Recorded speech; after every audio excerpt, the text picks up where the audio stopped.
This is Matt Jackson of the Young Bucks, and you're listening to the Kayfabe Connection, your home for facts, rumors, knowledge, trivia, and everything you know or hope to know about pro wrestling.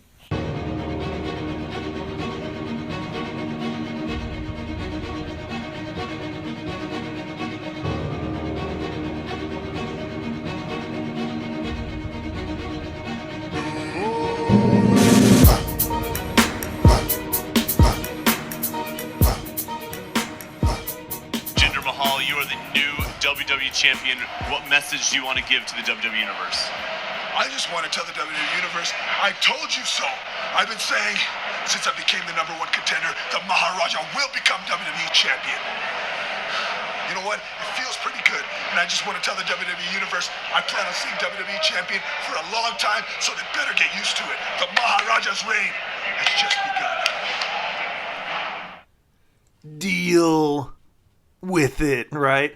The great poet Dave Bautista once said that, and hey, whether you like it or not, the new WWE Champion is none other than Jinder Mahal. I will save all my commentary for the end of the podcast, but welcome to another episode of Kayfabe Connection. Oh man, it's been a crazy 24 hours. Probably the most hilarious Twitter interactions I think I've ever had thus far. Some really unsettling and disturbing interactions as well. Dealing with racists who react to the brown guy winning the title, right? So, that's not going to be the whole basis of everything. This is a backlash discussion, and just wanted to do a quick discussion video on what went down last night, how the show fared overall, what we're looking at moving forward, and so on and so forth. So it's not a review show, remember. With Kayfabe Connection, you get a discussion show. Part of that discussion is you contributing. You can contribute by subscribing to Kayfabe Connection on YouTube. Videos are posted throughout the week. And different topics, different show discussions. Like I said, you're not getting the typical bullshit prediction show and review shows. You're getting just whatever's happening in the week of wrestling that's, topic worthy, newsworthy. Anything that I'm noticing, I'm going to want to talk about it. There you go. YouTube's the platform. So videos are posted exclusively there. So this is not in podcast form as it originally was on iTunes and Stitcher, but you still can watch on YouTube. You can download the MP3 or MP4 link. I know there's YouTube downloader apps and whatnot, and you can listen to it at your leisure. So you can also follow Kayfabe Connection at the letter K, F-A-B-E Connection on Twitter. You can also search Kayfabe Connection and add Kayfabe Connection on Facebook. So let's talk Backlash. So last night was the Backlash pay-per-view, SmackDown only show, and this is a real kind of proving ground for SmackDown after the Superstar shakeup. And I think many would agree that SmackDown kind of took the brunt end of the Superstar shakeup because, Raw kind of got dealt with some heavy hitters, and SmackDown, gained a few folks, but they lost Jericho, and it's just, how do I put it? Raw has a larger roster. They have the cruiserweights, which they don't do shit with anyways, but you get the point, right? I mean, they got Joe, they got Rollins, they got Triple H, they got Balor, they got Reigns, they got, Rollins, Ambrose, they got the whole freaking Shield, Brock Lesnar, you name it. There's several superstars on Raw. Now, that is a gift, but also a curse because, and I've mentioned this before on other videos, there's too many cooks in the kitchen when it comes to Raw, and there's some people that are going to be left out. There's going to be some people that are going to be left out of the fold, and you're not going to get the attention to certain superstars that, we would deem appropriately. There's certain superstars that are just kind of put on the back burner. I mean, the problem with Raw right now what storylines do they have going on right now? What actual storylines do they have? Why are Joe and Rollins fighting each other? Why are Ambrose and Miz fighting? Like, what's the story? And it sucks, like a guy like Braun who's just been killing it lately, and I'm glad to see him get a push. He had a great thing going with Roman. He's gone. He's got surgery. He's rehabbing. They were saying 6 months, but, there's different reports that say, oh, they're just embellishing because they want him to look superhuman when he comes back. But who knows? So Raw has almost too many stars, but the problem is there's no stories. Then you go over to SmackDown, and regardless if you think it's cheesy or you're just not a fan of the feud, there's at least stories going on. Like Breezango, they got a good thing going with these forensic file, Law and Order spoofs. It's hilarious. I mean, that match last night, it's not like 5-star Omega Okada, but it's damn sure entertaining. I mean, freaking Tyler Breeze mopping, like waiting for a tag, like mopping the apron, like that's hilarious. So, even Breezango Usos, while their styles, kind of a aggressive heel team versus just kind of a comedy team, it worked. And I actually was entertained by that match. So, SmackDown has a lot of things going for him right now. Owens is the face of America. AJ Styles says SmackDown's the house that AJ Styles built. All right, well, put your money where your mouth is. Like, it's real simple booking. It's not hard to book stuff like that. Ziggler Nakamura. Ziggler's been here in the company for years and has won multiple championships. Who the hell is this guy? Why does everybody love him? He hasn't done anything. So that's what we're talking about here. There's actual storylines going on SmackDown, and this is the thing after the Superstar shakeup is I've kind of noticed this myself. SmackDown, was super must-see, especially when Cena had a presence there. And also with The Miz. Miz leaving SmackDown was a huge blow because you look at a guy like him, I honestly thought we might even see like an AJ Styles versus Miz feud, and hell, Miz might even take the title off of AJ. Miz was red hot on SmackDown. They traded him to Raw, nothing. And then, even like a guy like Bray Wyatt, who, Orton did him no favors in that feud. He goes to Raw, and they end Raw with him laughing, and oh, he's unstoppable. And that's the funny thing, too. Trust me, we'll get into the Jinder talk. But people bitch about Jinder. Oh, he got pinned by El Torito. Oh, that's unrealistic. Look at that. Look at Bray Wyatt. How many pins has he eaten? It's just ridiculous. And he got the title after losing over and over at WrestleMania and losing and losing and losing. Every major feud he's been in, he's losing. I didn't hear anybody crying about that. Oh, but that's the guy that we want to win. And trust me, I'm a Bray Wyatt fan. I'm looking right now. I got the Wyatt family autographs in the Mankind Cave. I met the Wyatt family. The OG Wyatt family. Met him at Comic-Con. They're great people. Bray Wyatt was a sweetheart. Right? But the booking of Bray Wyatt, it's certain hypocrisies and it's just certain attitudes that people have that just, it's pointless to even have a discourse or discussion.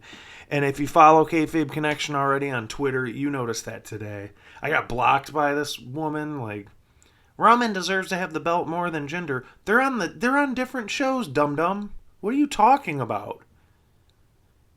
The ratings are going to go down. I even saw a tweet. I'm not even going to give the jabroni credit. I'm not going to even say it. I'm not going to at the person. But there's a person on Twitter who said, "Get ready for the downfall of SmackDown." To which I offered a rebuttal, stating clearly, well, Randy Orton was doing the show no favors, because if you saw the last couple SmackDowns, that shit was tarped off in the upper deck. I don't know if you guys noticed that. I know he was bragging a lot in those tweets with the whole dive thing, like, oh, we're putting asses in seats. Have you watched SmackDown? They got that shit tarped off. But also, you look at the ratings situation. Ratings have been down. But what my point was, ratings have been down since the Attitude Era. They're not pulling 6s and 7s and 8s out of their hat anymore. They're lucky to get a 3, maybe a 4. So that's half the damn audience that we used to have in the Attitude Era. People that grew up and they're like, they got to the John Cena era and they're like, I'm out. I don't want to watch this bullshit. You know, and that was another thing that I pointed out. Like, you know, really? There's people like boycott WWE, cancel WWE Network. You sat through the Cena era for the last decade and all the bullshit that you had to watch during that era of, I mean, people shit on Reigns. At least he's facing against people that actually get offense in on him and sling him around like a rag doll. John Cena hasn't been tapped out on TV since Kurt Angle did on SmackDown during the Ruthless Aggression era. But there's people that shit on Roman Reigns. And it's that illogical viewpoint that just, it cracks me up about wrestling fans. So you're dealing with all these people now that that are complaining about Jinder Mahal being the champion. I even tweeted too the picture, the surrender cobra, as they say, with the, you know, the hands up on the head and the goofy face, like the shocked face. How many people did they pan to in the audience after Jinder won that was making that stupid ass reaction and that face? These are probably, some of these people are, not all, but we'll assume some of those people are the same people like, man, I'm tired of seeing the same people over and over again. They need to give new people the belt. They need to build new stars. And then a new guy wins the belt. Oh, boo, he's a jobber. We don't want him. What? It makes no sense. Well, I'm going to be picky and choosy about everything and nothing's ever good enough. Then don't fucking watch. And I know some people hate getting that advice, but for something that you love, it doesn't seem like you love it. You know, and I've mentioned this several times. We're so quick to defend the art if anybody shits on the art. The Randy Orton dive thing. Look at the Kings of Leon thing. Anytime someone insults wrestling as an art, we are quick to jump on it. But if other people have differing opinions, dissenting opinions from one another, oh man, look out. Where's the chivalry there? Whose honor are you fighting for there? And I liken myself to, maybe I would view myself as an unorthodox wrestling fan. Because all those stereotypical tropes that people throw at you, I don't fall in line with those. And I know there's several people that don't either. You know, I know burlesque performers. People look at them and stick their nose up at burlesque performers. Oh, they take their clothes off. I've seen scientists and professors, I mean, paralegals, like all kinds of intelligent, awesome, great people. And they get typecasted based on a hobby, a thing that they're passionate about. Same thing with wrestling fans. So you work so hard to try to get away from how do people view us. And to a casual fan, it looks really bad. Especially grown adults reacting to someone winning an ornament, a kayfabe title. And sorry, that's blasphemous. As wrestling, I'm looking at 6 title belts that I got here in the cave. Replicas, of course. But all it is a prop. It's an ornament. It's a prop. It is a kayfabe ornament. And people get up in arms. You like someone that rolls around in his underwear that's different than the guy that I like who rolls around in his underwear? How dare you? You're wrong. Huh? Like, there were people legitimately arguing with me today about that. How am I wrong? It's an opinion. I like Jinder Mahal. Cool. Okay. I don't. So cool. Like, what else is there? There's no argument. I'm not wrong. It's who I like. I like him. I'm glad he got the title. And the more people vilify him, the more I enjoy him. So, troll on. Right? Like Wayne's World, game on. When the cars would pass by, troll on.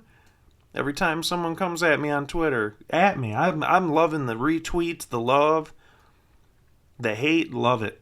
Hilarious. You're the one that's getting all bent. No, I'm cool as a cucumber right now. Pete Dunne and Jinder Mahal and Kevin Owens are WWE champions. Respectfully. Bobby Roode is a WWE champion right now. I am on cloud 9 right now. What a time to be alive. You're the one who has piss in your Raisin Bran. And like I said, we're not going to turn this into a race thing, but proof's in the pudding. That's one of my favorite sayings. Look at the people online. Look at the people who are getting bent out of shape. I'm just going to throw it out to you. And I'm not going to, state it outright. But you'll notice a pattern of people who dislike him or make hateful comments. You'll notice a pattern about those people. If they actually have actual profile pictures with like their real face, not like a cartoon taco or, an anime picture or their favorite sports team logo, like an actual human being, or not an egg, but an actual human being. If you actually see their face, what they really look like. Because most people like that are cowards. They hide behind those avatars because they feel powerful, like they got a keyboard, so they're just going to be racist or ignorant or sexist or whatever. So like I said, we won't even get into that. But, so, the pay-per-view as a whole, Nakamura Ziggler, I was surprised that opened the show. But it makes sense, especially since they put, Jinder and Orton in the main. Because there are some people that are like, oh, there's no way that's the main event. Which is funny, too. I'm not going to drop names on here. I'm not a fan of putting people, throwing people under the bus. But one of the regulars that sits ringside all the time, and this person lives close, was online and just boycotting Backlash. And this is a person that goes front row to several shows. And, the person just wasn't a fan. And then to their right, they have every right to not want to go because they spend their hard-earned money on $500 to $600 ringside seats every show. So it's their money, it's their right, it's their prerogative to decide which show they want to go to and not. But to extend beyond that point, someone brought it up to him that, well, were you happy about, spending $500 to $600 when you got to see People Power, John Laurinaitis versus John Cena in the main event? And someone, was like, whoa, well, CM Punk, Daniel Bryan made up for it. Yeah, but it was for the title and it was mid-card. And the main event was Laurinaitis and Cena. So that match wasn't important. You can tell me, well, the championship is the main event. No, the match that goes on last is the main event. And you sat and watched John Laurinaitis take on John Cena, a guy with no charisma and can't sell worth a piss. You sat through that. You sat through John Cena burying an entire roster and went to all the pay-per-views and the WrestleManias and Rock John Cena 2 at the MetLife Stadium. I played FIFA for like half of that Mania. After Punk Taker, I checked out. You sat through that. You were down there. Those are like $2,000-$3,000 tickets. You paid for that. You're mad because Jinder Mahal beat Randy Orton. That main event wasn't main event worthy. This is the same card that had Nakamura, Ziggler, and Kevin Owens and AJ Styles. These are like PWG dream matches right here. And you're pissed off because, oh, the three-man band dude is winning the belt. He has back knee and steroids, and you hear all this bullshit, man. It just, like I said, I even said that online. You survived the Cena era, and Cena's great, don't get me wrong, but that earlier run, when he was just blowing through everybody, That wrestling was stale at that point, and it took New Japan and Bullet Club to actually resurrect wrestling, to make wrestling cool again, because wrestling was not cool, and it damn sure wasn't fun. It was boring, uninspiring. We have so much awesome stuff going on in wrestling right now to sit here and act pessimistic about the art. Look at the UK stuff that's going on right now. They're actually having UK television and defending the UK belt. That was awesome. And speaking of the UK belt, if you've not seen the Tyler Bate Pete Dunne UK Championship match from NXT TakeOver Chicago, I highly recommend it. It was match of the year so far for me. And I've seen several matches in several promotions, and I put my stamp on that. I put my name on it. So there's so much happening right now. Nakamura Ziggler was good. Not great, but good. I enjoyed that match. I was surprised to see Zayn get just a clean win with a haluva kick over Baron Corbin.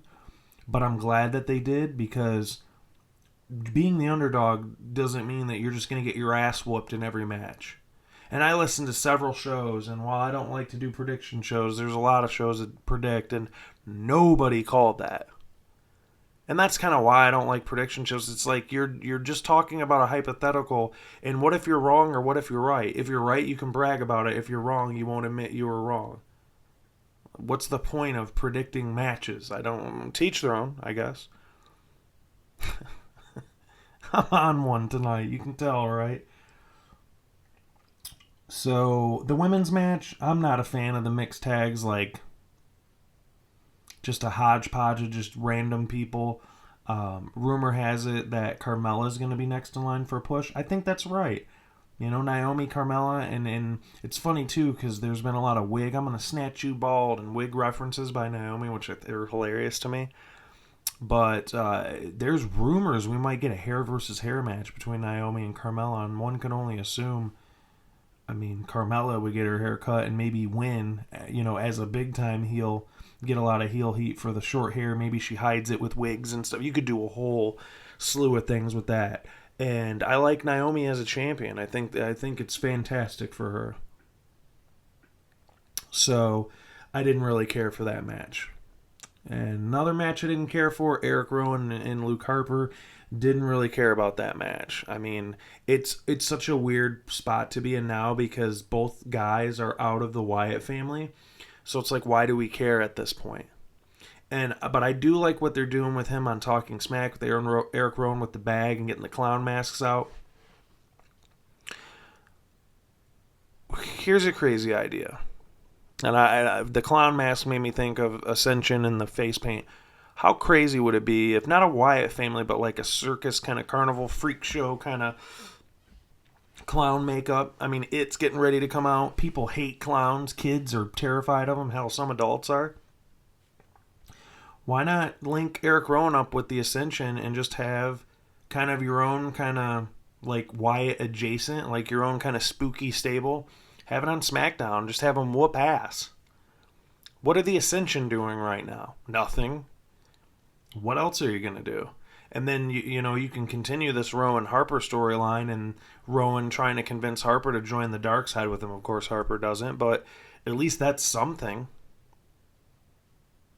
And you go from there. You can have their stable move, go on. They could stay in the tag division, or they could just kind of run roughshod. You never know what's going to happen with them. Wyatt's got his spooky little gimmick on Raw. They could do that on SmackDown, and it kind of resurrects Ascension as a tag team, as a top tag team. Why not? Do it. Have them feud with the Usos after that. Who knows? But just kind of spitballing here. So the tag match, as I referenced earlier, Breezango and the Usos, super entertaining. The Usos with their fresh coat of paint, right? Lack of paint, rather. They're killing it right now, and they should keep the belts for a while. They should not drop the belts. Usos should have the belts for a while. They're legit. They cut promos with ease. They have some of the best promos on both shows. Breezango's got a good thing going. I don't see them winning the belts, but they can still be relevant and still get big pins on SmackDown and maybe get a couple pay-per-view wins here or there. And, then you can branch them out and maybe decide what happens next. But I don't see them winning the titles unless this gets real, like, super over, and then they have no choice to. Even if it's like they hold them for a week or a month, like, and drop them back to the Usos, something. You could do like just not a hot potato, but a quick like drop it and then put it back on the Usos just to give them some kind of credibility. But I do enjoy what they're doing with Breezango at this moment. And looking at the other matches on the card, Kevin Owens and AJ Styles, I was entertained by this match. I wasn't wowed by it. Something was just kind of missing for me. Like, it was an awesome match. I really think the finish ruined it for me, and before I'm going to sit here and act like a typical WWE fan and just shit on it, why didn't they do this?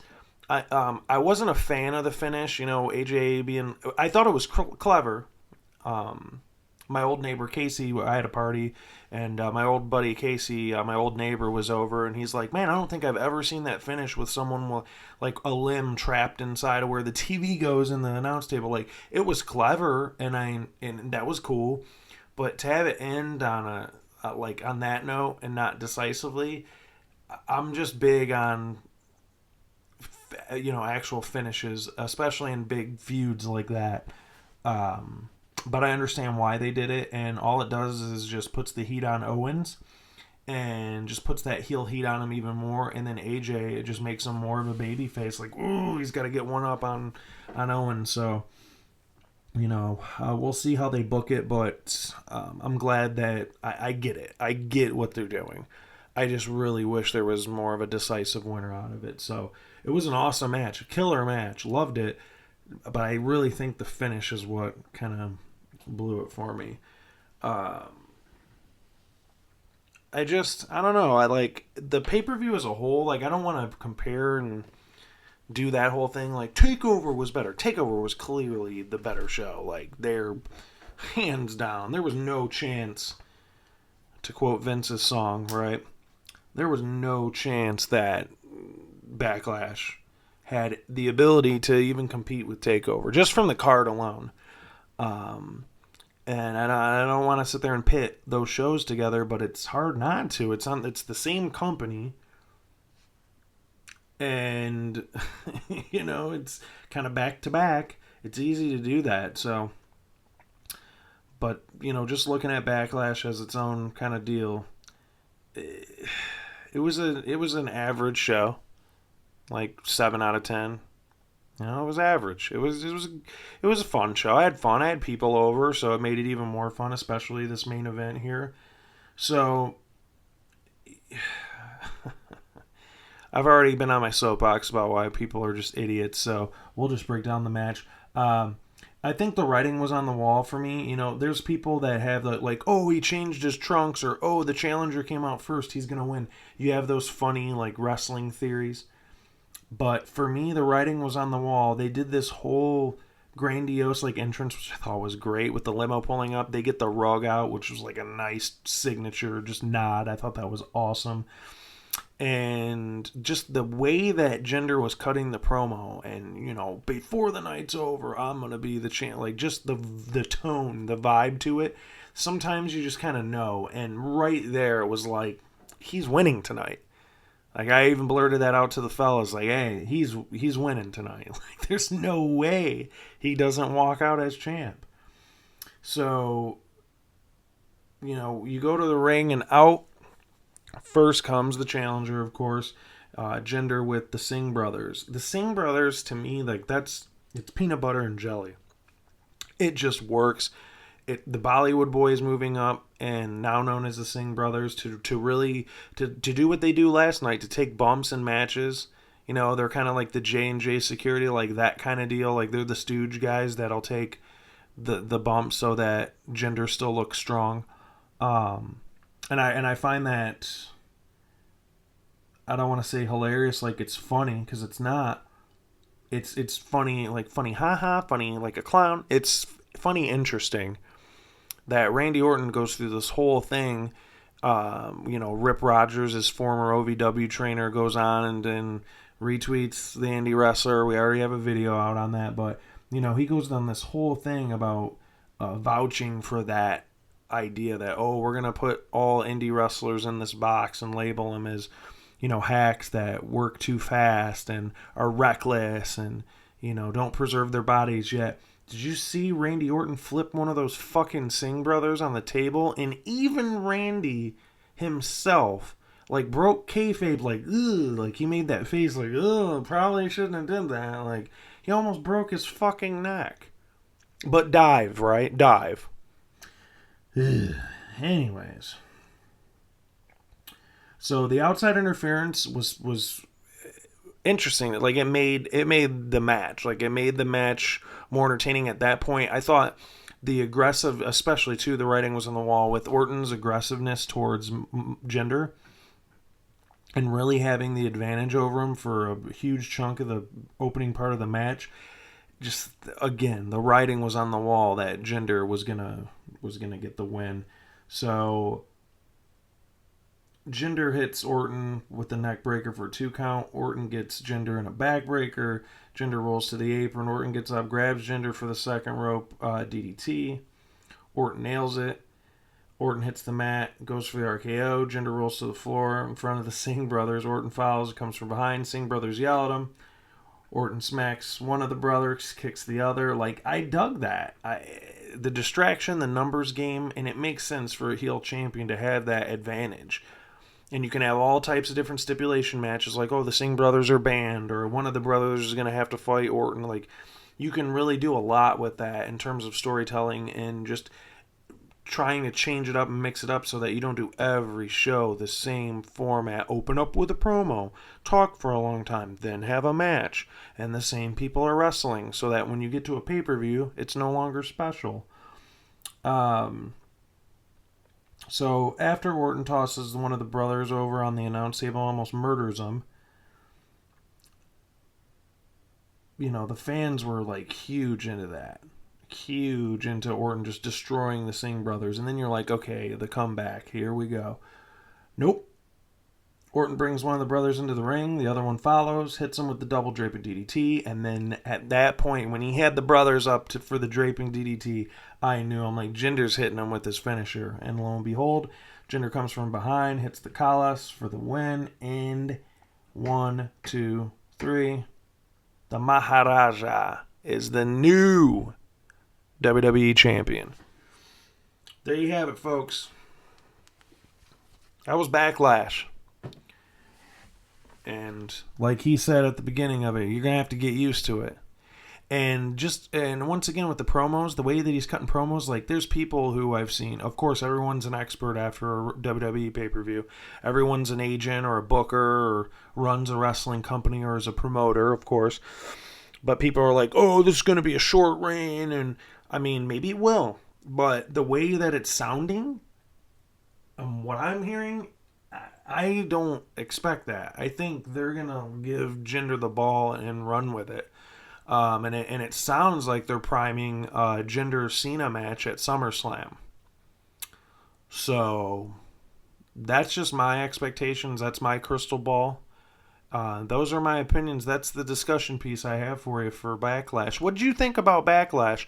Go ahead and comment on the video in the comment section. What matches did you like? What matches did you not like? What do you think about Jinder as champ? All right, try to avoid being a bigot too when you respond. And, maybe give a little justification for why you do. But it's a no bigot comment section. All right, so. But other than that, all opinions welcome.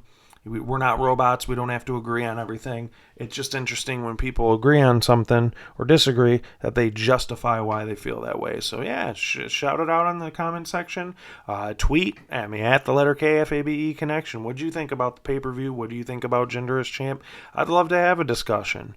So, that's it for Backlash, and that's it for another episode of Kayfabe Connection. Next time someone tells you wrestling's fake, you tell them, deal with it.